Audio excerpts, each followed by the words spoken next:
Here we are in the British Academy in the midst of our summer showcase. The purpose of these days of celebration of some of the most exciting work being done by innovative scholars in the humanities and the social sciences is to draw in a broad and diverse audience in the hope and the belief that they will be captivated and excited by the exhibits here and by the gifted people talking about it.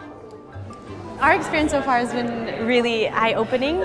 Having the opportunity to do this in London is definitely unique, and usually exhibits like this are paid for, so sometimes you'll think twice, but the fact that it was not only free but you had 15 exhibitions here today gives you a chance to spend a great portion of your day just to learn something new, meet new people and be open to new ideas.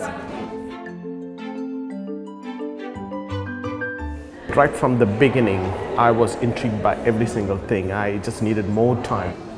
What I really enjoyed is the amount of creativity that people have.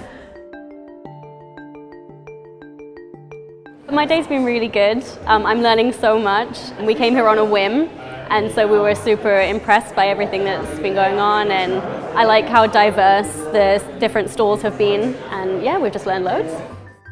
So I've been downstairs where I was able to see research on accents, how the tongues work. So far I'm enjoying my stay here. Yeah, it's been incredible. I didn't quite know what to expect, but it's exceeded all of my expectations. There's been such a variety of things to do and see. People don't always know what an organisation like this does. It's such a big, impressive building and you walk past it all of the time. You don't always feel like you're able to kind of come into a space like this. I think it's so important that it can open the doors.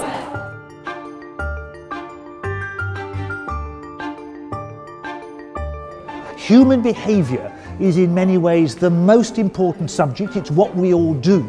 But understanding human behaviour is a big, huge task, and the humanities and social sciences, the subjects we champion here at the British Academy, are absolutely essential for doing that.